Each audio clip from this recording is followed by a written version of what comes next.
Hebreus capítulo 11. Vamos ler desde o verso 13. Todos estes morreram na fé, sem ter obtido as promessas, vendo-as, porém, de longe, e saudando-as, e confessando que eram estrangeiros e peregrinos sobre a terra. Porque os que falam desse modo manifestam estar procurando uma pátria. E se na verdade se lembrassem daquela de onde saíram, teriam oportunidade de voltar. Mas agora aspiram a uma pátria superior, isto é, celestial. Por isso Deus não se envergonha deles, de ser chamado o seu Deus, porquanto lhes preparou uma cidade. Vamos orar. Querido Pai Celestial, confiamos uma vez mais essa manhã de comunhão nas Tuas mãos. Suplicamos que por Tua fidelidade e por amor ao Teu próprio nome, o Senhor se apraza em se revelar a nós. Colocamos Tua palavra aberta e lida nas Tuas mãos e suplicamos a assistência do Teu Santo Espírito para iluminar a Tua palavra e os olhos do nosso coração, para realmente podermos ver como o Senhor vê e termos as Tuas sementes, Tua verdade plantada dentro dos nossos corações. Socorre-nos, habilita-nos para que possamos ouvir, receber e guardar a Tua palavra. Habilita-nos ainda para obedecê-la e praticá-la, pois queremos ser transformados de glória em glória na Tua imagem. Usa esse tempo de comunhão, Senhor, e cumpre os Teus propósitos para essa manhã. Assim te pedimos no nome precioso do Senhor Jesus. Amém. Amados irmãos, façamos uma pequena retrospectiva, bem sintética, do que falamos ontem. Nosso encargo para esse fim de semana, nos 4 tempos que teremos, que estão a meu encargo, é compartilhar algo dessa trajetória de Ur a Moriá, realizada por Abraão. A finalidade não é examiná-la passo a passo, porque essa trajetória contém muitas nuances muito preciosas. Nós comentamos que nessa jornada de Abraão com Deus, ele levantou 4 altares na sua história com Deus. 2 estão no capítulo 12, 1 no capítulo 13 e o último no capítulo 22, onde ele coloca o seu filho Isaque. E esses altares falam tanto de consagração quanto de adoração. Nesse processo de comunhão com Deus, Abraão foi sendo, para usar a linguagem de Paulo aos Coríntios, transformado de glória em glória. E qual é o motivo? O motivo é que o Deus da glória se revelou a Abraão quando ele estava então em Ur, na Mesopotâmia. O objetivo, como falamos ontem também, não é estudarmos o trabalho estritamente pessoal do Senhor em nossas vidas. O objetivo é nós abarcarmos essas verdades de tal modo que vejamos o significado e o impacto do trabalhar de Deus em nós, que resulta em o testemunho do Senhor. Então dissemos que colocaríamos tudo isso debaixo de um título: de Ur a Moriá. A testemunha, então, é Abraão, e o testemunho do Senhor. A testemunha e o testemunho do Senhor. A palavra testemunha é aplicada melhor para a questão pessoal. Nós somos as suas testemunhas. Agora, o termo testemunho de Deus é melhor aplicado para o sentido coletivo ou corporativo. A igreja é o testemunho do Senhor. Então, por causa do trabalhar do Senhor nas vidas pessoais, nas suas testemunhas, é que nós temos o testemunho do Senhor. Agora, irmãos, para o Senhor não basta ter um conjunto de testemunhas. Um conjunto de testemunhas não compõe necessariamente o testemunho do Senhor. O que isso significa? Vamos tentar explicar isso. Se nós temos um monte de pedras, mas não temos uma casa edificada, nós não podemos dizer que aquele monte de pedras é uma residência. O Senhor tem em cada um de nós uma pedra viva. Pedro vai nos dizer isso claramente: vós também, como pedras que vivem, sois edificados uma casa espiritual. Então é claro que para que o Senhor tenha um testemunho, é necessário mais do que ter testemunhas. O que isso significa? Que essas testemunhas devem ser trabalhadas juntas, numa vida de comunhão relacional, de união, onde permitam que as arestas relacionais sejam podadas, tratadas, para que então as pedras vivas possam ser justapostas. Uma coisa, irmão, é você e eu andarmos com Deus. Outra coisa é você e eu andarmos com Deus e andarmos uns com os outros. E para que Deus obtenha o seu testemunho, é necessário que andemos uns com os outros. Então, se você examinar, por exemplo, os textos do Novo Testamento que tratam do assunto da mutualidade, você vai ficar impactado, porque são mais de 50 referências no Novo Testamento que usam as expressões uns aos outros, ou uns para com os outros, ou uns pelos outros, ou ainda a expressão mutuamente, ser vivos mutuamente. Então, todas essas expressões que se referem à mutualidade e a esse uns aos outros, elas mostram o caminho para sermos edificados juntos. Não basta andarmos com Deus pessoalmente, não basta recebermos revelações de Deus pessoalmente, não basta termos um bom nível de maturidade pessoal, porque esse pessoal, esse individual, não cumpre o propósito eterno de Deus. Nenhum de nós pode ser chamado, segundo a linguagem do Novo Testamento, individualmente, de noiva de Cristo. Esse não é um termo que possa ser aplicado ao indivíduo. Está equivocado se fizermos isso. Nenhum de nós pode dizer, eu sou noiva de Cristo, porque esse termo é exclusivamente coletivo. Nós fomos chamados para sermos a noiva coletiva de Cristo. Como nós poderíamos então isolarmos ou compreendermos o nosso chamado, a nossa história com o Senhor, a nossa jornada, o nosso próprio avanço na maturidade cristã como algo alienado do corpo de Cristo? Deus não cumpre o seu propósito assim.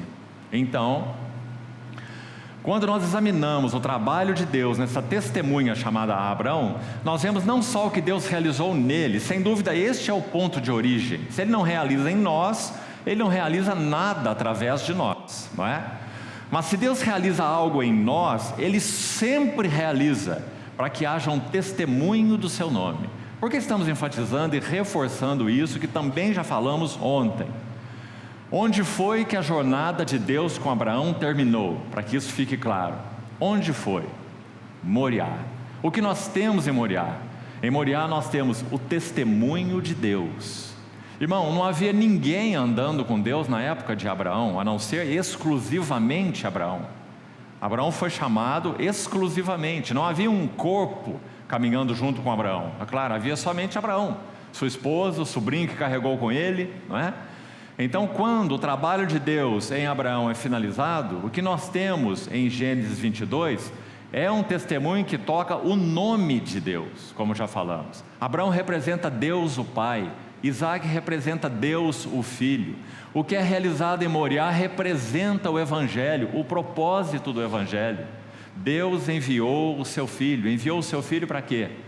Para que nós sejamos não apenas redimidos, mas para que nós sejamos transformados na sua própria imagem. Foi o que aconteceu com Abraão.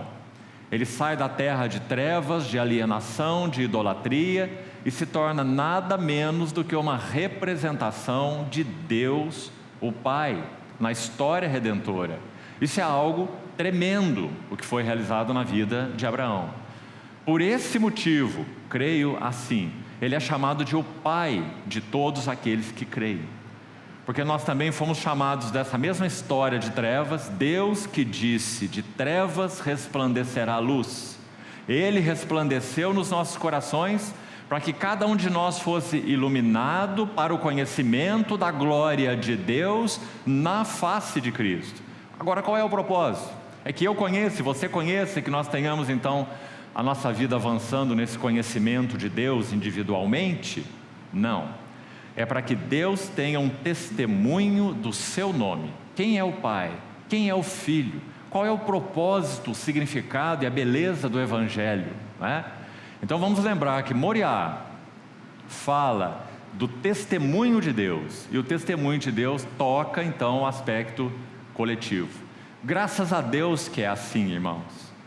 Do contrário, bastaria que nós tivéssemos, por exemplo, encontros como esse, e tudo em nossa vida seria realizado. Nós não precisaríamos de assembleias locais, nós não precisaríamos viver realmente juntos, nós não precisaríamos compartilhar nossas vidas com ninguém, nós não precisaríamos orar uns pelos outros, bastaria que nós orássemos por nós. Nós não precisaríamos servir uns aos outros, não é? Nós não precisaríamos receber tanto de Cristo que recebemos uns dos outros. Seria Deus, nós, nossa Bíblia, o Espírito Santo na nossa casa, e tudo estaria encerrado. Mas isso não cumpre o propósito de Deus, isso não representa o testemunho do seu nome. Então, a finalidade principal, me permitam enfatizar mais uma vez, ao caminharmos por essa jornada de Gênesis 11 a Gênesis 22, é vermos o impacto do trabalhar de Deus no que concerne a nossa vida uns com os outros. O que o Senhor há de tratar em nossas vidas, para que nós não sejamos pedras brutas, ainda que sejamos pedras vivas, mas não sejamos pedras brutas, mas sejamos pedras aparadas, justapostas, para que possamos ser justapostos numa edificação de Deus, ou na casa de Deus. Então o que nós vimos ontem basicamente? 3 revelações de Deus a Abraão em Gênesis 11, versos 31 e 32, até o capítulo 12, verso 9.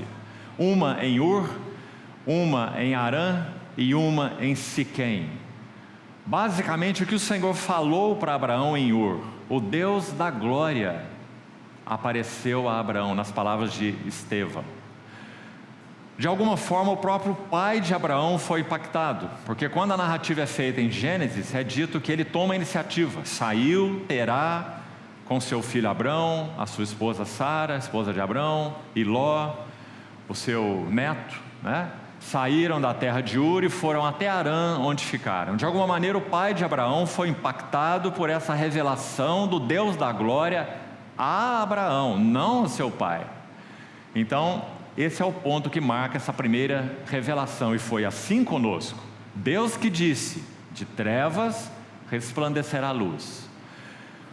Eles vão até Harã, essa terra onde eles gastam ali um bom tempo, é a terra onde o pai de Abraão falece.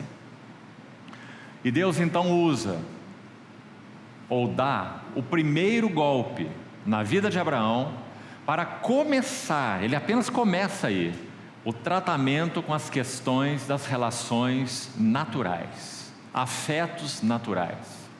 Então sim, havia a intenção de Deus de separar Abraão de seu pai, porque o que Deus faria com Abraão era a história de Deus com Abraão, e nesse assunto seu pai não estaria incluído. Então seu pai é separado já em Harã mesmo. Não era, podemos afirmar, necessário que eles se retivessem em Harã. Tanto é que não houve revelações novas de Deus a Abraão em Harã. Quando você lê aquele pequeno registro, partiram de Ur e ficaram em Harã até que o pai de Abraão morresse. Isso é sugestivo, porque não houve uma visita de Deus a Abraão até que o seu pai morresse. Então digamos que em Harã não houve novas revelações de Deus, até que o seu pai morresse. Quando o seu pai morreu, então há o registro que nós já lemos. Então o Senhor se revela a Abraão segunda vez e diz: sai da tua terra, sai da tua parentela e sai da casa de teu pai, para a terra que eu te mostrarei. Então ele diz, e vem, não é? E vem para a terra que eu te mostrarei. Essa foi a revelação em Harã. O ponto importante aí, se na primeira, como nós vimos, é a revelação inicial, Deus da glória se mostra a Abraão em Ur. Em Harã, o propósito dessa visita é, sai e vai. Ou seja, o Senhor está deixando claro para Abraão que ele não daria um mapa para ele, para que indicasse qual era o caminho da terra, mas que ele deveria caminhar de altar em altar. É o que acontece aí logo em seguida no capítulo 12, quando ele edifica o primeiro altar. Ele devia caminhar de acordo com aquilo que ele recebesse da parte do Senhor. E o que ele recebeu aqui em Harã foi, sai da terra, da casa, da terra, da parentela e da casa de teu pai, e vai, sem mapa, sem direção traçada, vai para a terra que eu te mostrarei. Segunda revelação do Senhor a Abraão. Então Abraão entra na terra sem saber que estava na terra. Gênesis 12 vai dizer que então eles saem de Harã e vão e entram na terra de Canaã, e o texto registra, e lá chegaram. Então diz que Abraão entrou, fez uma jornada mesmo já dentro da terra e vai até Siquém, que significa os ombros de Deus. Esse é o significado de Siquém. Muito interessante também. Abraão nem mesmo sabia, mas não era necessário que ele soubesse. Ele estava nos ombros de Deus e seria por Deus conduzido, como foi assim desde Ur, né? Então há uma história ali também em Siquém. Abraão caminha de Siquém para Betel, edifica um altar em Betel. Esse é o primeiro altar de Abraão, edificado em Betel. Depois ele caminha um pouco mais e edifica um segundo altar entre Ai e Betel, também é sugestivo. Ai é uma figura do mundo. Toda vez que você se lembrar do mundo, lembre de Ai, nosso Ai em português, né? O que há no mundo para nós é um grande Ai. Então Abraão levantou um altar entre Ai e Betel, entre o mundo e a casa de Deus. Bet-el significa casa de Deus. Então você vê que de alguma forma Abraão está aí no meio do caminho, não é? Porque a jornada dele com Deus está iniciando. Ali ele edifica o segundo altar. E então, aí nós concluímos. Quando a tragédia, repetindo o que dissemos ontem, quando a tragédia e o desvio na jornada do povo de Deus são evidentes, Deus intervém com mão soberana, porque Ele ama o seu próprio nome, Ele é fiel a si mesmo, seus propósitos são irrevogáveis, não é? Então, quando a tragédia é evidente, Deus intervém soberanamente, mas Ele não seguirá avante enquanto Ele não forjar para si um vaso que responda aos seus interesses, pensamentos e propósitos. Espero, queridos irmãos, que nós guardemos essa frase no nosso coração, oremos, meditemos sobre ela. Ele intervém sim, mas Ele não segue adiante, a não ser que Ele encontre vasos que compartilhem com Ele seus pensamentos, sentimentos e interesses. Até aqui nós fomos ontem. Isso é um imenso privilégio para nós, porque o Deus soberano poderia agir só, Ele é todo suficiente. O Deus soberano podia usar instrumentos angelicais, eles são servos perfeitos nesse sentido, eles cumprem a vontade do Senhor. Há um salmo que diz que dos seus ministros, dos seus anjos ou ministros, faz labaredas de fogo, ou seja, eles são para o serviço do seu Senhor. Mas Deus não determinou assim, nem trabalhar sozinho e nem trabalhar por meio de anjos no cumprimento do seu propósito. Sim, Ele usou anjos no período do Velho Testamento, né? Servos, ministradores enviados para serviço, como diz Hebreus, mas eles não têm nada a ver com os cumprimentos dos eternos propósitos de Deus. Deus chama homens e mulheres para que cooperem com Ele no cumprimento do seu eterno propósito. Agora, para que isso seja verdadeiro, o que é necessário? Que os vasos sejam forjados. Se o Senhor não encontrar lugar em nós para que a forja do Espírito Santo seja realizada, irmãos, nós somos filhos, isso é um fato, mas nós não seremos servos. Ou se quisermos nos chamar de servos, nós seremos servos inúteis, porque o trabalhar de Deus não avançou em nossas vidas pessoais. Que o Senhor nos livre da ideia de que vida cristã é um playground. Que o Senhor nos guarde disso. Nós fomos colocados, amados irmãos, na escola de Cristo, para que nós sejamos realmente forjados como filhos vasos, úteis. Aquele que a si mesmo se purificar destes erros, será utensílio útil ao seu possuidor. Paulo escreveu assim para Timóteo, estando preparado para toda boa obra. Nós somos vasos úteis, nós somos preparados para o que a Bíblia chama de obra de Deus, ou aquilo que o Senhor quer realizar segundo o seu coração. Então nós estamos examinando um pouco dessa história para aprendermos princípios cruciais, para aprendermos verdades centrais, essenciais, de como Deus forja vasos. Ele não apenas forja vasos, como Deus forjou o Pai da fé, o Pai de todos aqueles que creem. E forjou para quê? Enfatizando novamente, para que o seu testemunho fosse evidente na vida de Abraão. Assim é conosco. Quando Paulo escreve aos Coríntios, gostaria ainda de enfatizar isso, ouça com atenção. Segunda epístola de Paulo aos Coríntios, capítulo 1. Sabe o que ele vai dizer ali? Ele vai dizer que todas as aflições que nós cristãos passamos, e que todas as consolações que nós cristãos experimentamos, não são destinadas exclusivamente a nós mesmos. Então ele vai citar o exemplo dele, falar no pessoal. Ele vai dizer, toda a nossa tribulação é para o vosso consolo. E ele vai dizer, toda a nossa consolação é também para o vosso consolo. Compreendeu, irmão? Nós somos tão exclusivistas e até egoístas.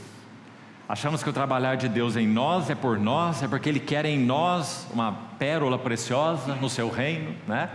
E deixamos de ver que tudo, na verdade, que o Senhor faz em nós para trabalhar Cristo dentro de nós, não tem finalidade exclusivamente pessoal. É claro que é a maior bênção que nós pessoalmente podemos receber, Cristo formado em nós. Mas o propósito de Deus não se cumpre aí. Tudo que Ele realiza em nós, Ele realiza em nós para que através de nós possa ser bênção para o corpo de Cristo, onde Ele tem seus olhos, seus interesses. Então pense de novo, irmão, sobre os teus sofrimentos. Os teus sofrimentos são para consolação do corpo de Cristo. E as tuas consolações também são para consolação de todo o corpo de Cristo. Então Paulo diz, se somos atribulados, é para o vosso consolo e salvação. Sabe o que ele entende muito bem, que às vezes falta para nós? O trabalho da cruz em nós, pessoalmente, é para a edificação da igreja. Compreendeu, irmão? Quão precioso é isso?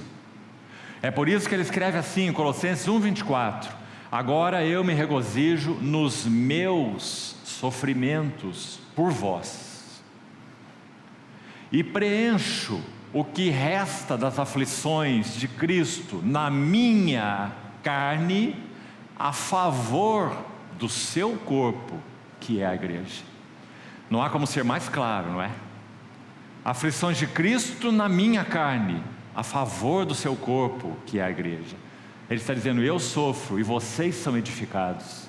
Eu sou atribulado e vocês têm consolo. Em nós opera a morte, mas em vós a vida.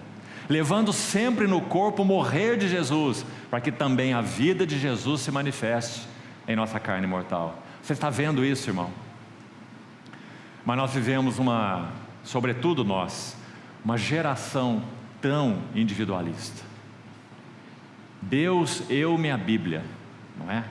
E deixamos de ver o propósito de Deus, edificar-nos juntos, servindo uns aos outros, amando uns aos outros, exortando uns aos outros, admoestando se necessário uns aos outros, cooperando com o Espírito Santo para que sejamos alinhados, ajustados.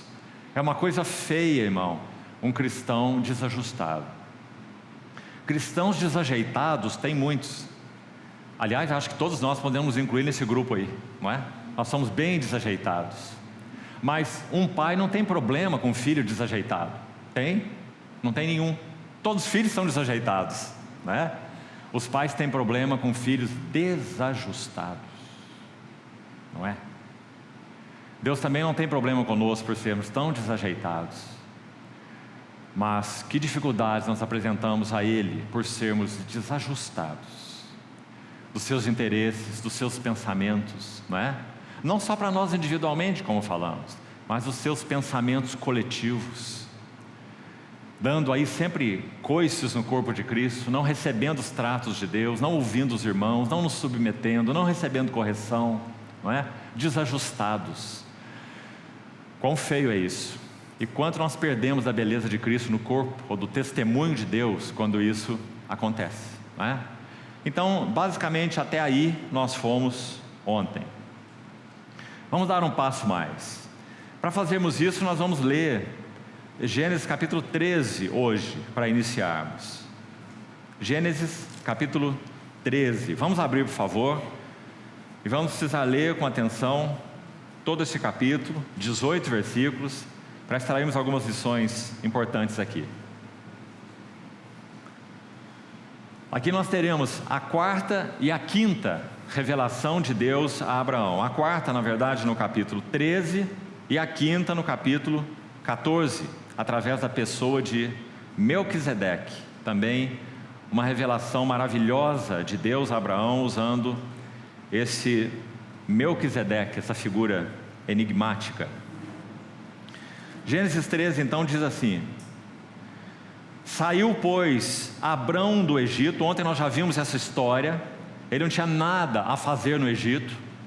Relembrando ainda, ele foi ao Egito por quê? Versículo 10 do capítulo 12, vai olhando aí. Houve fome naquela terra. Fome é sempre um teste. Quando nós achamos que de alguma forma Cristo não tem sido suficiente para nós, isso se chama espiritualmente fome. Ah, Deus não tem me suprido aqui, Cristo não tem sido isso ou aquilo para mim, aqui ou ali. Fome. O que nós fazemos quando isso acontece? Qual é a tentação ou a tendência? Buscarmos suprimento no Egito ou no mundo. Fome é um teste. Segundo teste que Abraão teve na terra, também já falamos ontem, está no versículo 6, dizendo que os cananeus habitavam essa terra. 2 testes, já de início na história de Abraão. Um teste é batalha espiritual. Ele entrou em Canaã e os inimigos já habitavam nessa terra. Batalha espiritual. A jornada com o Senhor deu os primeiros passos e a batalha espiritual já começou contra os cananeus, o mundo, a carne, o ego, o diabo e etc. Não é? E os cananeus então, batalha espiritual e fome, versículo 10, ou a tendência de voltarmos os nossos olhos para onde o Senhor nos tirou, o Egito ou o mundo, e buscarmos recursos lá. Então saiu Abrão do Egito, o faraó o expulsou de lá, né? Vimos ontem, para o Negueb, fazendo exatamente a jornada de volta, exatamente o caminho de volta. Isso significa, Abraão perdeu tempo no Egito. Abraão deixou de avançar com Deus enquanto ele esteve no Egito. Mais que isso, ou pior que isso, nós vimos ontem, ele traz Agar do Egito, e Agar significará sequelas espirituais na vida de Abraão, porque ele foi ao Egito. Você vê, irmão, que lição séria nós temos aqui. Nunca vá matar tua fome no mundo, não há nada para você lá. Então Abraão retorna do Egito para o Negueb, ele e sua mulher, tudo que tinha e Ló com ele. Abraão era muito rico, possuía gado, prata e ouro. Olha o verso 3, olha um princípio, mais um espiritual aqui. Ele fez as suas jornadas do Neguebe até Betel, até ao lugar onde primeiro estivera a sua tenda, entre Betel e Ai, até ao lugar do altar que outrora tinha feito. E aí Abraão invocou o nome do Senhor. Você está vendo o que aconteceu aqui? Abraão fez exatamente o caminho de volta e voltou exatamente onde ele estava. Isso significa um tempo totalmente não contado na presença do Senhor. E mais que isso, trazendo as sequelas dessa sua descida ao Egito. Qual é o princípio espiritual aqui? Não se queimam etapas na escola de Cristo. Não se queimam etapas na escola de Cristo. Nós temos que passar por aquelas lições que realmente o Senhor quer nos ensinar. Abraão tentou queimar uma etapa, podemos dizer assim, descendo ao Egito para fazer a sua provisão, né? Sua provisão. Mas os propósitos de Deus para nós, queridos irmãos, são lineares. Se nós nos desviamos para a esquerda ou para a direita, não há como queimar etapas nessa jornada. Você está compreendendo? O propósito de Deus é linear para conosco, transformados de glória em glória na sua própria imagem. Cristo sendo formado em nós, o testemunho de Deus sendo visto no seu povo, é linear. Se nós nos desviamos, se nós nos afastamos, o que acontecerá conosco é que teremos que retornar exatamente ao lugar onde nós caímos. Apocalipse 2, carta de João para Éfeso. Lembra-te, pois, de onde caíste e volta à prática das primeiras obras. Sempre é assim. Nós não temos como nos desviar do caminho aqui e retornarmos lá na frente. Compreendeu? Se nós nos desviamos aqui, é aqui que nós devemos retornar. Se nós desobedecemos a Deus aqui, é aqui que nós devemos obedecer. Se nós nos rebelamos à disciplina de Deus através da igreja, é ali que nós temos que voltar. Amados irmãos, infelizmente, algumas histórias de irmãos e irmãs, infelizmente, nós somos assim, por natureza. Não devia ser assim.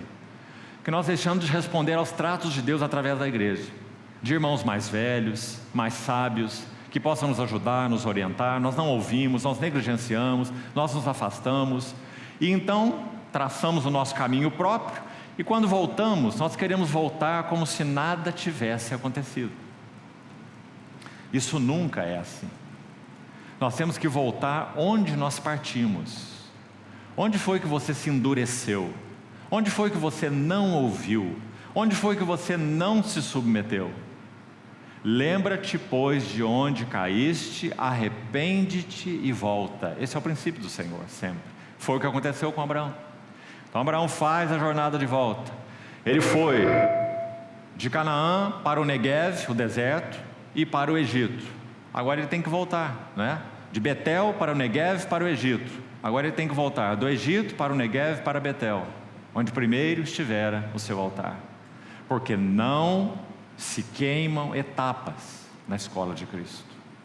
É um princípio inexaurível. Que o Senhor nos ajude a respeitá-lo, até a amá-lo. Porque, irmãos, isso é a disciplina de Deus. Se Abraão fosse ao Egito e não aprendesse nada, o Egito seria ainda mais inútil. Ele já é inútil em si mesmo, tudo isso foi inútil, não é? Mas de alguma forma, pela misericórdia de Deus, nós sabemos, Abraão aprendeu algo. Se você conhece a história dele, você vai ver que ele aprendeu algo quando ele desceu ao Egito, né? Na misericórdia de Deus. Quando nós extraviamos do propósito linear de Deus, nós temos que voltar onde erramos, mas podemos, pela sua misericórdia, aprender alguma coisa. E sabe qual é essa coisa? Quão obstinado eu sou, quão tolo eu fui, como eu desprezei os tratos e palavras de Deus através da igreja, por exemplo, do seu povo. E essas são lições muito importantes a serem aprendidas, né? Então vamos seguir. Verso 5. Ló, que ia com Abrão, também tinha rebanhos, gado e tendas. E a terra não podia sustentá-los para que habitassem juntos, porque eram muitos os seus bens, de sorte que não podiam habitar um na companhia do outro. Como Deus faz as coisas, não é? Os dois foram enriquecendo mais e mais. Então foi havendo problemas. Aliás, é sempre assim, né? Quanto mais rico, mais problema. Então os dois foram aumentando em gados e bens, etc. Então começou a haver problema. E, como já falamos outras vezes, apenas uma inferência nesse texto aqui, você vê que o problema começou com os pastores de Abraão brigando com os pastores de Ló, não é? Essa questão de briga entre pastores é muito antiga na Bíblia, não é? Então os pastores de Abraão estão entrando em contenda com os pastores de Ló, porque a terra não era suficiente para eles, de tantos bens que eles possuíam. Então o texto continua assim, 7. Houve contenda entre os pastores do gado de Abraão e os pastores do gado de Ló. Nesse tempo os cananeus e os ferezeus habitavam essa terra. Disse Abrão a Ló: não haja contenda entre mim e ti, e entre os meus pastores e os teus pastores, porque somos parentes chegados. Acaso não está diante de ti toda a terra? Peço-te que te apartes de mim. Deixa-me parar um pouquinho aqui. Amados irmãos, 2 altares, vamos lembrar, Abraão já tinha levantado na história dele com o Senhor, né? Muito resumido no capítulo 12, mas lembre-se, são revelações de Deus, baseadas nas quais Abraão levanta altares. A sua vida está avançando, mesmo que ainda podemos dizer, aqui ele ainda é um menino, espiritualmente falando, ele é um menino, nós vamos ver que ele é, mais tarde, né? Mas a vida dele está avançando com o Senhor. Então a decisão que ele toma aqui, quando diz, vamos ler de novo, verso 9: acaso não está diante de ti toda a terra? Peço-te que te apartes de mim. Aí nós paramos, e deixe-me comentar o seguinte: quando Abraão diz isso, esse foi um grande ato de fé.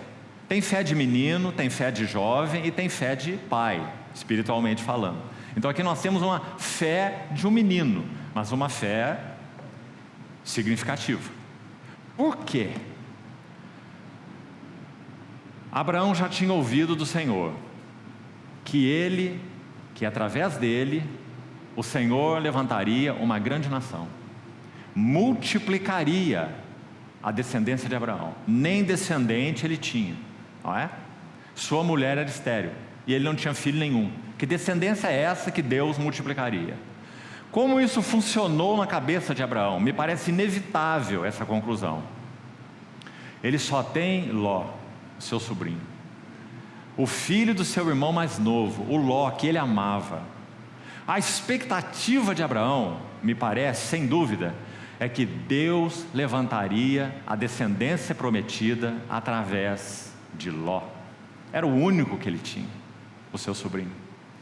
Então quando ele diz para Ló: peço-te que apartes de mim, algo tremendo está acontecendo.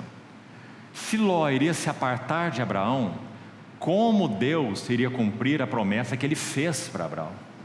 Em ti serão benditas todas as famílias da terra. Como? Se Ló iria se apartar dele. Por isso, nós vamos adiantar o que é o tema da noite, Gênesis 15. Abraão está deprimido dentro da sua tenda. É uma revelação a mais de Deus a ele, maravilhosa no capítulo 15. Ele está deprimido dentro da sua tenda. E o Senhor faz com ele o que ele também faz conosco quando nós estamos deprimidos. Ele diz: sai, uma redundância de palavras, né? Sai para fora.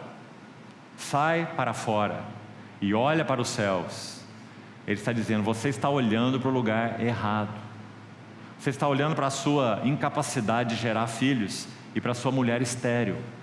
Sai para fora e olha para os céus e vê se pode contar as estrelas. Assim será a tua descendência. Sabe o que ele diz? Senhor, como eu poderei ter descendência se eu nem filho tenho?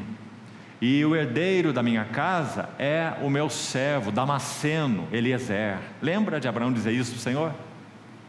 Porque agora ele já perdeu Ló. A sua expectativa era o Ló, mas ele chegou à conclusão que Ló tinha que se separar dele. Ou seja, Abraão agora está sem nada. e agora ele terá tudo da parte de Deus. Então, esse foi um ato de fé de Abraão, quando ele diz a Ló: peço-te que te apartes de mim. Verso 9, sigamos aí. Se fores para a esquerda, irei para a direita. Se fores para a direita, irei para a esquerda. Separar-se de Ló era separar-se da única esperança de cumprimento da promessa de Deus, a promessa de uma herança. Levantou Ló os olhos e viu toda a campina do Jordão.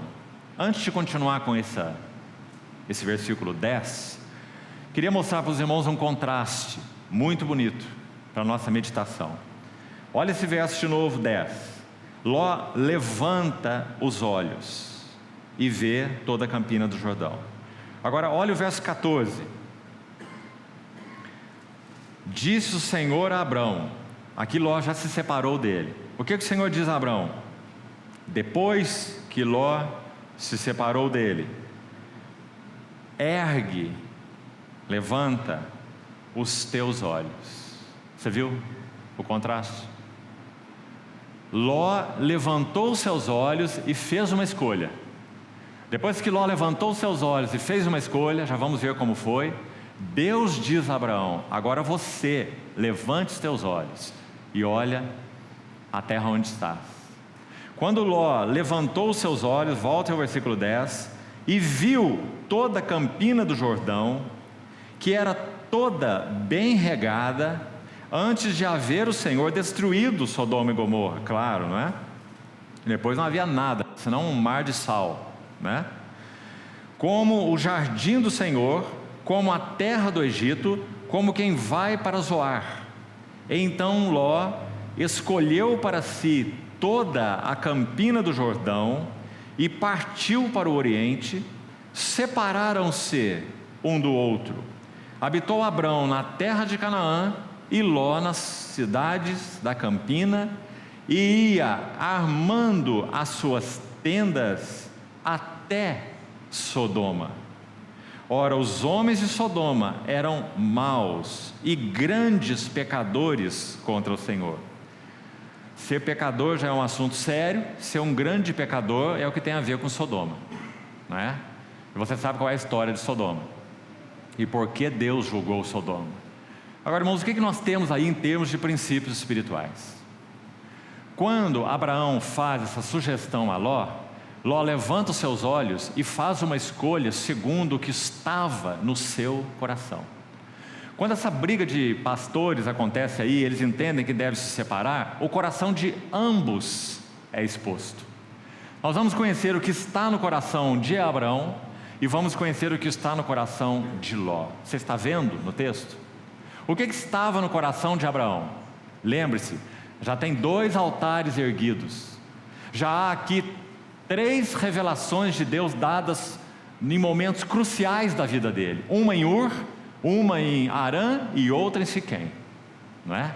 Abraão já tem um início de história impactante com o Senhor. Então ele é capaz de, pela fé nesse Senhor, tomar essa decisão. Peço-te que te apartes de mim. O que se manifesta no coração de Abraão? A dependência e a confiança da fé. O que se manifesta no coração de Ló? Cobiça, para manter a provisão e o sustento dos bens que ele possuía. Então ambos fazem escolha conforme o seu coração, não é? Abraão escolhe a dependência e o descanso da confiança simples em Deus. E Ló escolhe o lugar onde ele levaria o seu gado, porque ele era próspero. Então nós temos de novo aqui alguns verbos que são muito sugestivos para nós. Eu queria te mostrar aí, para você tomar nota. Olha o verso 10. Levantou Ló os olhos e viu. Todos nós, amados irmãos, somos governados por aquilo que vemos. Sempre. Isso vale para todos os sentidos. Vale para o sentido espiritual, vale para o sentido natural. Aliás, nós somos governados no sentido horizontal, ou no tipo de vida que vivemos, por causa da nossa visão espiritual, não é? Graças ao Senhor, a visão espiritual é governante. Ela atinge e atua, permeia todas as áreas de nossa vida. Por que nós vivemos relacionalmente como vivemos? Por que vivemos com nossa esposa e filhos como vivemos? Por que temos o estilo de vida que temos? Por que temos a nossa vida financeira, inclusive, como temos? Por quê? Porque nós temos sido governados por uma visão. Onde não há visão, o povo se corrompe, não é? Então Ló levanta os seus olhos e vê. E baseado nessa visão, ele faz uma decisão. O que ele vê? Uma campina fertilíssima, maravilhosa. Ele usa o seu bom senso. Olha como isso nos ensina, irmão. Olha, como você, por exemplo, escolhe o seu companheiro para o matrimônio? Como? Como você escolhe? O que você olha? Como você escolhe o lugar onde você vai trabalhar? Pelas portas que se abriram? Oportunidades de emprego? Como você escolhe? Como você faz escolhas? Ló levantou os olhos e viu. E ele então vai usar o bom senso, a lógica. Ele tem gado e a campina do Jordão é maravilhosa. Por que ele não pode ir para lá? Então, o texto bíblico é tão lindo, no sentido de exortação, claro, porque ele vai dizendo assim, vamos lá. Primeiro Ló viu, está vendo aí no verso 10? Levantou os olhos e viu, visão. Depois olha o verso 11. Então Ló, qual é o próximo verbo aí? Escolheu. Sempre será assim, amado irmão. Por isso a visão espiritual é governante. O que nós escolhemos e como nós escolhemos? Nós estamos fazendo escolhas todos os dias e quase todas as horas. Como nós escolhemos e por que escolhemos isso e não escolhemos aquilo? Está compreendendo? Isso faz toda a diferença na nossa jornada com o Senhor. Então Ló viu, verso 10, Ló escolheu, verso 11, tem mais. Escolheu para si toda a campina do Jordão e o próximo verbo, partiu. Você vê? Porque onde está teu tesouro, está teu coração. Quando você vê e escolhe, você parte, não é? Graças a Deus que é assim. Porque quando nós temos visão espiritual, quando nós escolhemos o que deve ser escolhido, nós também partimos. Isso tem todo o efeito em nossa jornada com o Senhor. E o inverso também é verdadeiro. Para o caminho da bancarrota é a mesma coisa. Vemos, escolhemos errado e partimos para um caminho equivocado. E então tem o último verbo aí. Partiu para o Oriente e então separaram-se. Porque esse tipo de escolha que Ló fez não tem nada a ver com a dependência e a confiança simples da fé, que foi o caso de Abraão. Então era inevitável, eles iriam se separar. Sabe, amado irmão, uma constatação triste aqui. Então escute com cuidado para você não torcer as coisas. Mesmo na vida matrimonial de dois cristãos, se um deles avança realmente com Deus e o outro não avança, espiritualmente falando, eles ficarão separados. Isso é uma coisa muito triste. Isso vai emperrar a própria relação conjugal, é claro, entre eles, porque um avança em amor ao Senhor, em devoção ao Senhor, em visão espiritual, e o outro não avança. Os anos passam, cabelo branco aumenta, a ruga também, né? E aquela coisa feia, podemos assim dizer, né? Um anão espiritual. O tempo passou, mas a vida não cresceu. Separaram-se um do outro. Isso é inevitável, irmão. Por isso, em um aspecto, a vida cristã sim, nos abre essa possibilidade que nós possamos ser, nesse aspecto, não é? Muito solitários. Alguém já disse que a vida e o serviço de um profeta é muito solitário. Sabe qual é o motivo? É a visão. Jeremias pregou 40 anos para a nação de Israel e nem uma alma se converteu ao Senhor. Isso não é solidão? E Ezequiel? e Daniel separaram-se um do outro, porque a visão de Ló, o objetivo de Ló, a confiança de Ló, não tinha nada a ver com a visão de Abraão, o objetivo de Abraão e a confiança de Abraão. Separaram-se um do outro. Que pela misericórdia do Senhor isso não ocorra conosco, não ocorra com nossos matrimônios, não ocorra na vida da igreja, porque na vida da igreja, nas assembleias do Senhor, nós temos tantos irmãos e irmãs que podem ficar nas áreas periféricas. Por quê? Que quando se fala das coisas do Senhor, eles estão calados, mas quando se fala de política e futebol, eles são os primeiros, não é? Separaram-se um do outro. Triste realidade. Que o Senhor nos guarde disso, irmão. Desperte o nosso coração, para que possamos ser aqueles de Malaquias, capítulo 3. Os que temiam o Senhor falavam uns aos outros. O Senhor atentava e ouvia, havia um memorial escrito diante dele, para os que temem ao Senhor e se lembram do seu nome, avançando juntos, né? Verso 12, vamos seguir. Habitou Abrão na terra de Canaã. Olha o contraste. Você vê que o Espírito Santo está fazendo propositalmente o contraste? Você vê? Olha onde Abraão está. Abraão não foi para lugar nenhum. Ele ficou no lugar da dependência da fé, da confiança da fé, não é? De altar em altar. Então Abraão permaneceu onde ele estava. Ele permaneceu na terra de Canaã. E Ló nas cidades da campina. E armando suas tendas. Acho tão interessante essa referência aqui, essa frase. Armando suas tendas até Sodoma. Porque tenda era uma característica daqueles que andavam com Deus. Vida de tenda, vida de peregrinação. Amados, exorto-vos como peregrinos e forasteiros que sois. Pedro vai escrever na sua epístola, né? Então Ló tinha sua tenda também. Você está vendo?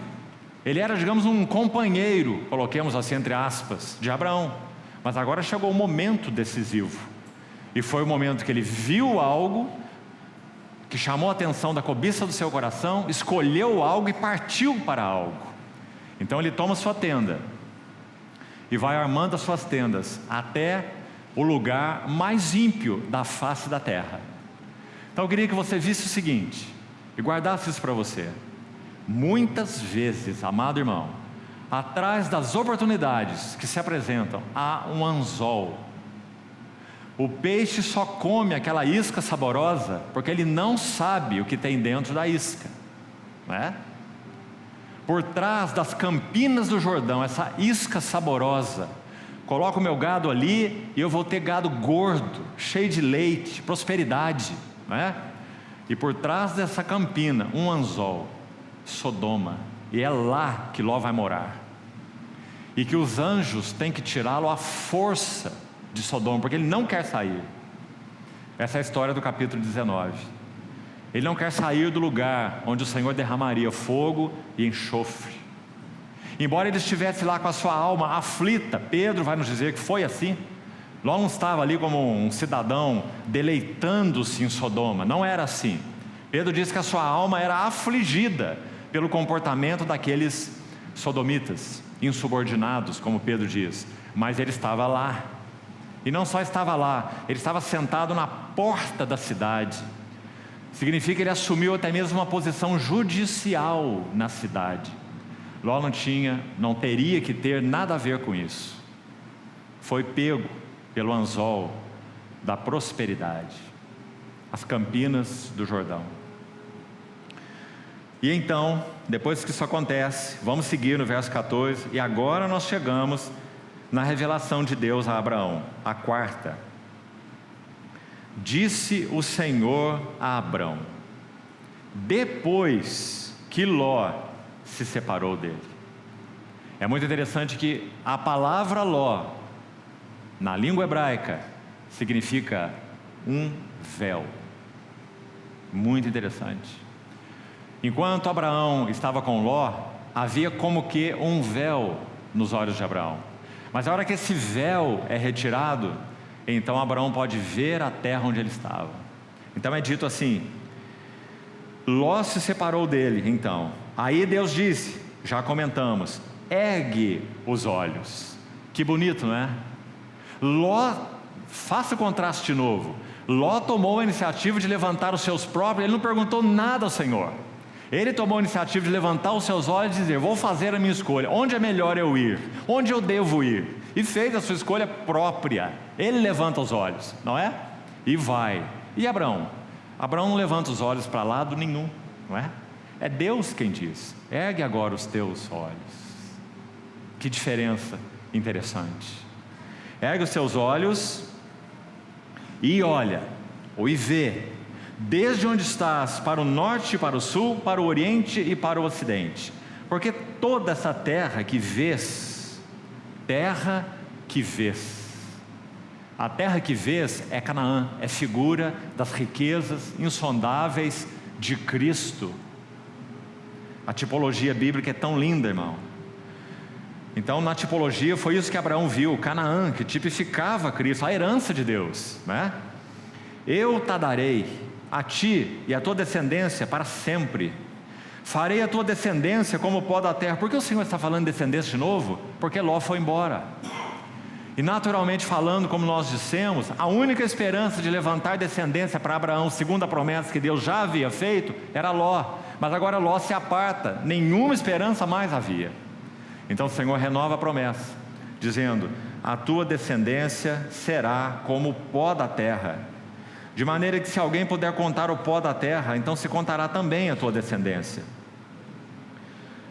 Levanta-te, percorre essa terra, no seu comprimento e na sua largura, porque eu te darei.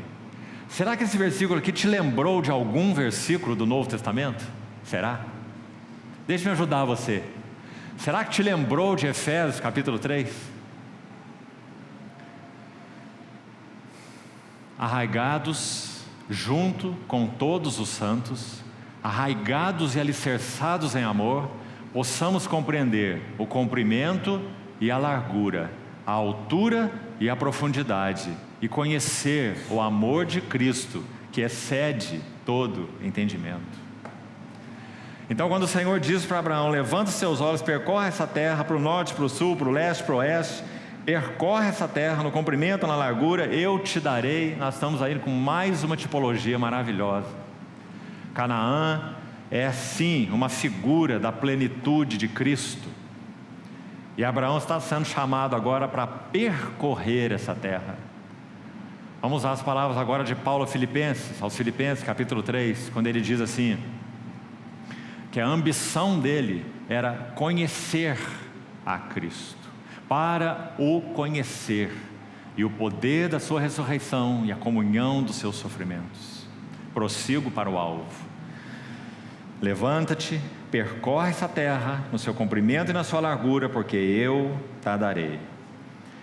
E essa revelação de Deus, a quarta, então, Abraão conclui assim, verso 18: e Abraão, mudando as suas tendas, o peregrino, foi habitar. Ló foi habitar onde que nós vimos lá em cima? Sodoma. E Abraão foi habitar nos carvalhais de Manre, no hebraico, força, poder. Olha que interessante. Que estão junto a Hebron, no hebraico, comunhão, união. Irmãos, por causa da dependência e confiança simples da fé, o que Abraão ganhou diante do Senhor? Qual foi o lugar que ele habitou? Ele habitou no lugar da força, Manre, e no lugar da comunhão, Hebron. E Abraão viveu muitos anos em Hebron. Você vê, irmão, o significado da jornada espiritual. Você vê o significado da visão espiritual. Você vê o significado e as consequências de uma vida de dependência e confiança simples em Deus. Nós só podemos encontrar Manre e Hebron na dependência e na confiança simples em Deus. Não é buscando oportunidades, abrindo portas, né? Então essa foi a quarta revelação de Deus a Abraão, cheia de princípios. nosso coração sempre seguirá o nosso tesouro. O coração de Abraão seguiu o tesouro dele, e o tesouro dele era aquele que lá em Ur já havia se revelado a ele, o Deus da glória. É aquele para quem Abraão já havia levantado 2 altares. Esse era o tesouro de Abraão, embora Abraão ainda fosse tão misturado, como nós sabemos, tão cheio de energia natural, iniciativas da carne, não é? Mas sem dúvida, em meio a isso tudo, ganho, conquistado por aquele que se mostrou a ele em Ur, em Siquém, em Arã, como já vimos, né?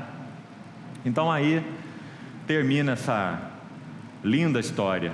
Antes de entrarmos na última visita, nós vamos ter 10, no máximo 15 minutos para ela.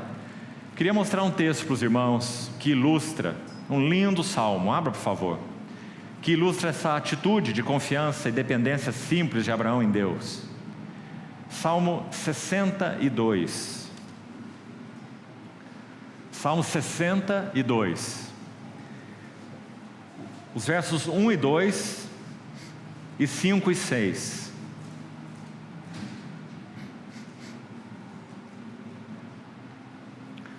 Somente em Deus.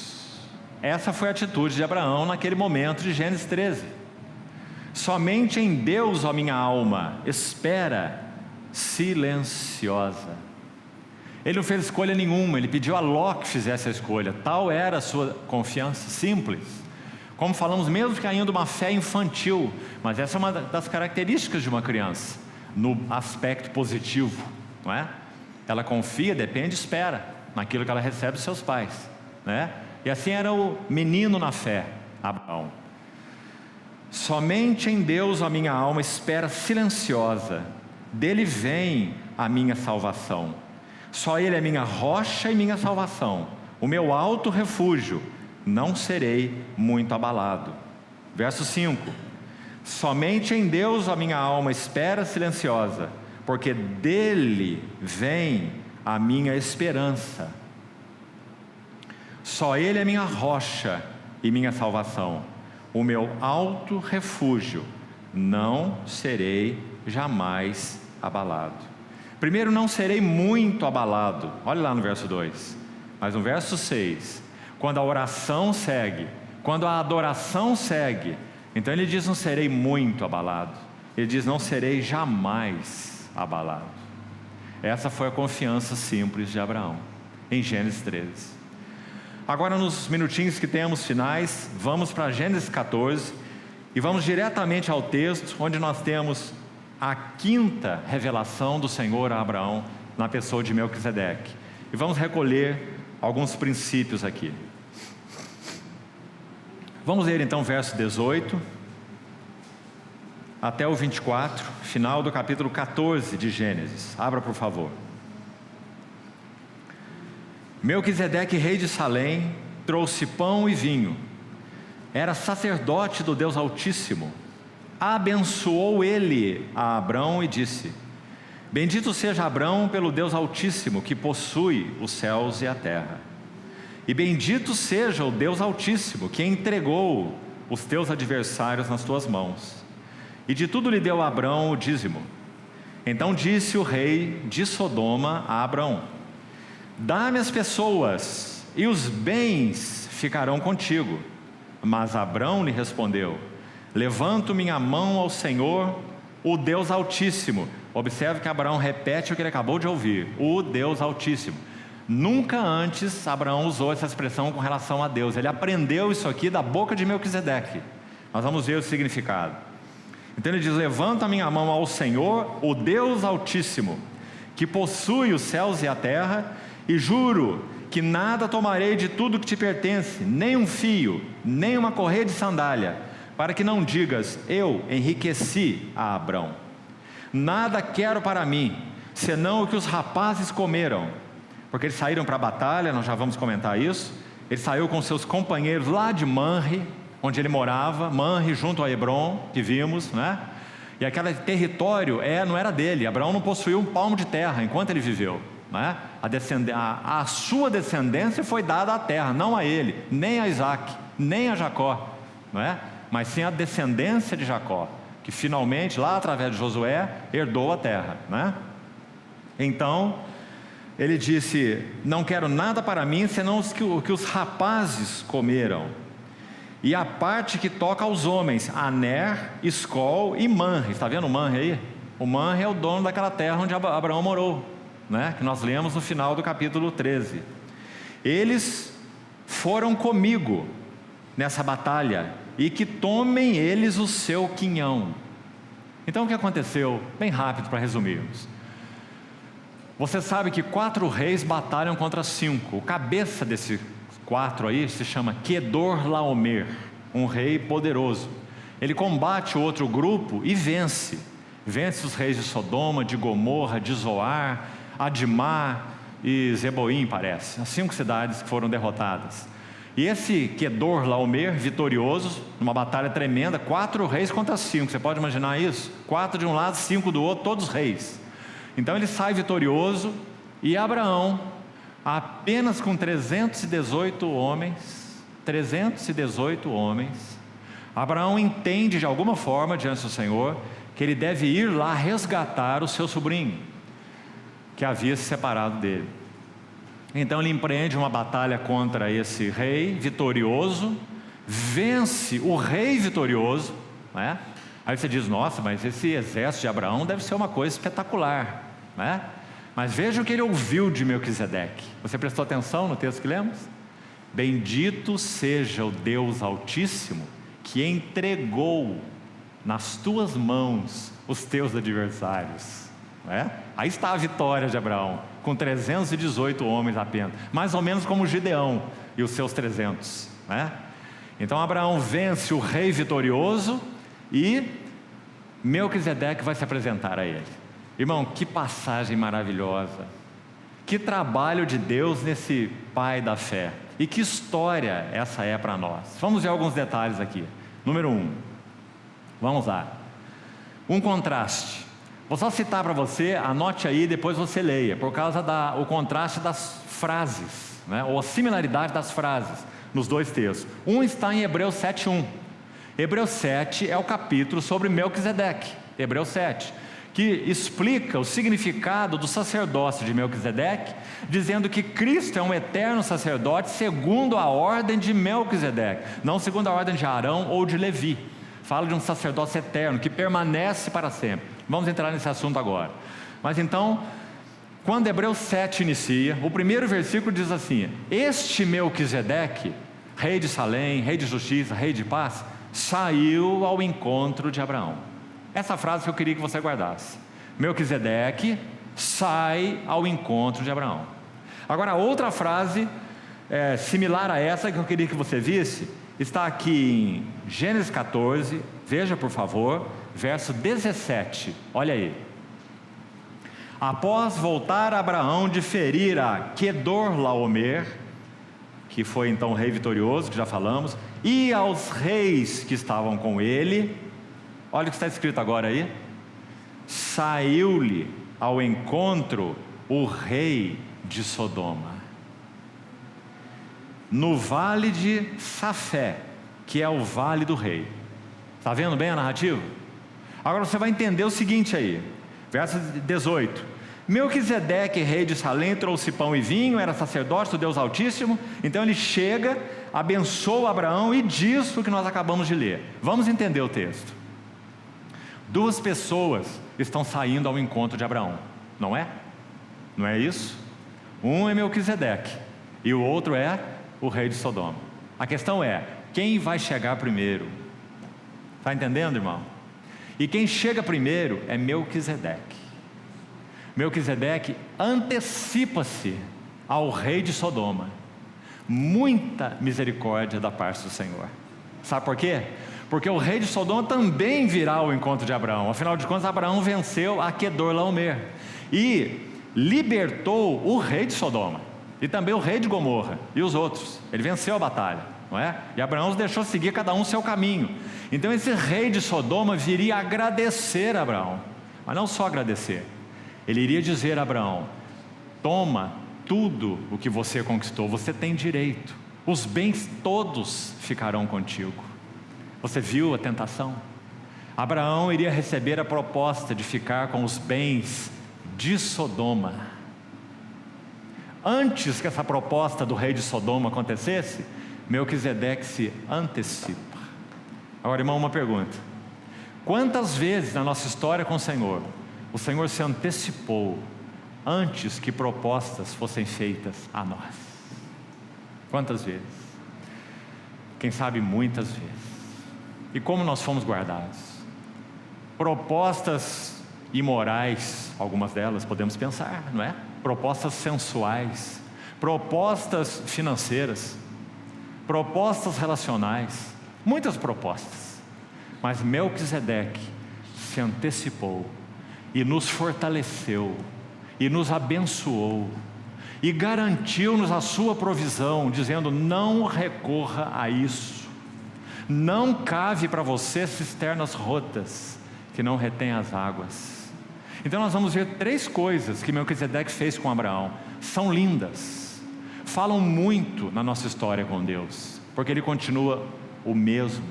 Quem está sentado no trono hoje é o nosso Melquisedeque celestial. Porque você não tem como chegar a uma conclusão, a não ser que esse Melquisedeque era uma teofania, ou uma cristofania. São revelações do Senhor Jesus Cristo, antes da encarnação. Não são encarnação, é claro, ele se encarnou a partir do ventre da Virgem. Mas são revelações do Senhor mesmo, o Senhor mesmo, não é um anjo, é o Senhor mesmo, em aparições específicas. Foi assim com Gideão, foi assim com Josué. Esse anjo da aliança com A maiúsculo, com Moisés, que é mencionado, se referem a cristofanias, aparições de Cristo pré-encarnado. Esse é Melquisedeque. Então, quando esse Melquisedeque se antecipa a Abraão, nós vemos uma linda figura do nosso Senhor Jesus, como Hebreus 7 vai nos ensinar. Então vamos lá. Verso 18 diz: Melquisedeque era rei de Salém. Hebreus 7 vai interpretar, dizendo: Salém vem de Shalom, que significa paz. Melquisedeque é rei da paz. E também o seu nome se interpreta rei de justiça. A justiça e a paz se beijaram nele. Graça e verdade se encontraram. Salmo 85. Graça e verdade se encontraram e a justiça e a paz se beijaram. Somente em Jesus Cristo isso aconteceu. Melquisedeque é uma figura dele. Rei de justiça, rei de paz. Então, ele trouxe pão e vinho, outra figura maravilhosa. Quem nos oferece pão e vinho na sua mesa é o nosso Senhor Jesus. E é na sua mesa que nós recebemos dele o que ele é, que nós somos supridos, abençoados, convocados para a intimidade, assegurados de que nós somos dele e de que ele é nosso. Uma mesa no deserto, uma mesa perante os nossos inimigos. Salmo 23, preparas-me uma mesa na presença dos meus adversários. Não é? Veja o que está acontecendo aqui, irmão. Então Melquisedeque traz pão e vinho, graças a Deus pela bendita mesa onde nós comemos, a mesa do Senhor. Hebreus 13 vai dizer: possuímos um altar, do qual não tem direito de comer os que ministram no tabernáculo. Qual é o nosso altar? É a mesa do Senhor, onde nós comemos. Ele era sacerdote do Deus Altíssimo. Ele abençoou Abraão e disse. Vamos ver o que ele disse. Ele vai revelar para Abraão 3 coisas. Precisamos guardá-las no nosso coração. Número 1, Abraão é bendito ou é abençoado do ou pelo Deus Altíssimo. Irmão, Abraão conheceu o Senhor nessa sua jornada de progresso por muitos nomes. Então ele é o Adonai, ou Senhor, assim a história começou. Depois Abraão o conhece aqui como El Elyon. Já ouviu essa expressão? El Elyon é a tradução, é traduzido aqui como Deus Altíssimo. Na verdade, esse El Elyon tem um significado ainda, penso, mais profundo, mais exato do que Deus Altíssimo. Significa o Supremo. Esse é o significado de El Elyon. É aquele que está e é acima de todos, o Supremo. Então Abraão nunca tinha ouvido isso. Abraão conhecia Adonai, que significa o Senhor. Agora Melquisedeque se antecipa ao rei de Sodoma e revela a Deus, a Abraão, não apenas como Adonai, ou Senhor, mas como o Supremo. Então é dito: bendito seja Abraão pelo Deus Supremo, El Elyon, que possui os céus e a terra. Por que Melquisedeque está falando isso? Porque o rei de Sodoma vem aí com as suas propostas. Está vendo, irmão, a beleza disso? Por isso Abraão diz: eu não vou tomar nenhum fio, eu não vou tomar nenhuma correia de sandália. Por que ele fez isso? Porque ele colocou a sua fé em El Elyon, o Supremo. Que linda lição, amado irmão. Quem é o nosso provedor? Das mãos de quem nós comemos? De reis? Do rei de Sodoma? Dos bens do mundo? De quem comemos? Abençoado é Abraão de El Elyon, que possui os céus e a terra. Número 1. Número 2.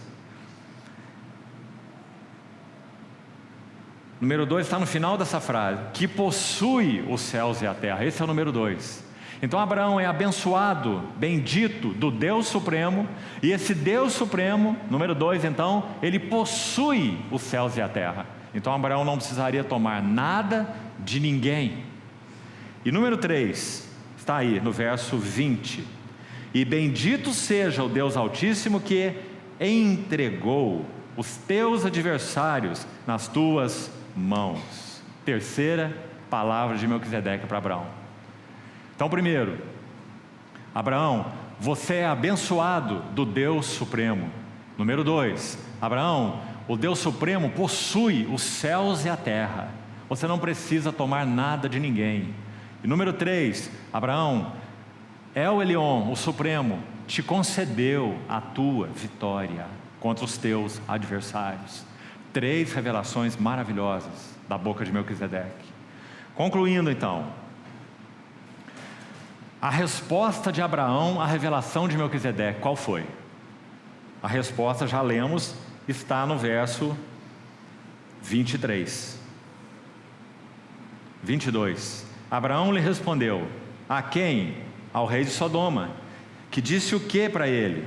Dá-me as pessoas e os bens. Olha aí no verso 21. Ficarão contigo. Os bens de Sodoma, é claro. Mas Abraão lhe respondeu: levanto minha mão ao Senhor, El Elyon. Está vendo aí? Ele repete o que ele aprendeu. Amados irmãos, quando o Espírito Santo nos mostra uma faceta a mais do caráter de Cristo, o que nós temos que fazer? Nós temos que abraçar essa revelação pela fé. Importa que nos apeguemos com mais firmeza às verdades ouvidas. Se o Senhor tem falado ao teu coração: eu sou El Elyon, e você é abençoado por mim, então o assunto está encerrado. É isso que nós vamos dizer para os outros. E foi isso que Abraão disse para o rei de Sodoma: levanto minhas mãos ao Senhor, o Deus Altíssimo, o que possui os céus e a terra. Que lindo, né? Repetindo as palavras que ele acabou de ouvir. E juro que nada tomarei de tudo que pertence a ti, nem um fio, nem uma correia de sandália, para que não digas: eu enriqueci Abraão. Nada quero para mim. Outra frase muito preciosa: senão o que os rapazes comeram, e o que toca aos homens Aner, Escol e Manre, eles que levem o seu quinhão. Concluímos então aqui. Deixa eu resumir para os irmãos, vou citar para você que gosta de anotar para a sua meditação. A fé de Abraão aqui demonstra, no final dessa passagem, demonstra 3 coisas. Veja que ainda é uma fé de menino, como nós falamos, ele tem muito a crescer ainda no Senhor. Há várias revelações a serem dadas ainda a Abraão, mas aqui 3 coisas a fé de Abraão já demonstrou. Veja só, a primeira coisa, uma fé que purifica o coração. Porque Abraão se manteve isento dos bens de Sodoma, dos sodomitas. Então, a fé que purifica o coração. Irmão amado, nosso coração não é purificado com nada, a não ser com uma vida de fé no nosso Senhor. A fé purifica o coração. Porque fé é dependência. Porque fé é confiança, simples. Não importa a circunstância. A fé purifica o coração. Por isso o justo viverá da fé. Número 2, até aqui. A fé, aqui é um princípio de Gálatas, muito lindo. Gálatas capítulo 5, versículo 6. A fé atua pelo amor. Paulo vai dizer, a circuncisão não é nada, e nem a incircuncisão, mas a fé que atua pelo amor. Porque Abraão foi combater em favor do seu sobrinho Ló, que quis se separar dele, e seguiu o seu caminho que ele escolheu. Abraão não poderia dizer, ele que arque agora com as consequências. Quem sabe é uma disciplina de Deus sobre a vida dele, não é? Porque Abraão teve o encargo de ir combater por Ló? Porque a fé atua pelo amor. Quando nós amamos uns aos outros, isso é fé em ação. Por isso João vai dizer que aquele que não ama seu irmão a quem vê, não pode dizer que ele ama a Deus a quem não vê. Ele é um mentiroso. Porque a fé atua pelo amor. O amor é a expressão da fé. E foi assim com Abraão. Entendeu? Então está um segundo detalhe importante, irmão. E terceiro, de novo, a fé vence o mundo. Abraão pôde dizer não para o rei de Sodoma e os seus bens, porque a fé vence o mundo. Esta é a vitória que vence o mundo, a nossa fé. 1 João capítulo 5. Fé purifica o coração, fé atua pelo amor, e fé vence o mundo. Você já pensou sobre isso? Abraão demonstrou essas três coisas nessa passagem, porque ele está recebendo a quinta revelação do Senhor na sua jornada. Terminamos aqui. A vida de fé de Abraão, concluindo com o que começamos, ela tinha um propósito maior do que Abraão. A vida de fé de Abraão tinha como propósito o testemunho de Deus. Vamos guardar isso. Se o Senhor tem nos ensinado essas verdades, nos ensinado esses princípios, nos ajudado a avançar, esse é o objetivo. O testemunho de Deus. Não que nós sejamos cristãos maduros individuais, mas que haja testemunho de Deus. Porque tem sido oferecido pela sua graça lugar nos nossos corações para que a vida de fé avance. 3 vezes no Novo Testamento é usada essa expressão, o justo viverá da fé.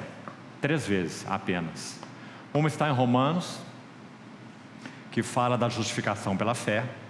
A outra está em Gálatas, que também fala da justificação pela fé, no mesmo sentido, justificação pela fé. E a outra está em Hebreus, que não fala da justificação pela fé. Hebreus fala da jornada cristã pela fé. Então não apenas o justo vive da fé para ser justificado, mas o justo vive da fé para correr a carreira cristã. O meu justo viverá pela fé, e se retroceder, nele não se compraz a minha alma. Hebreus capítulo 10.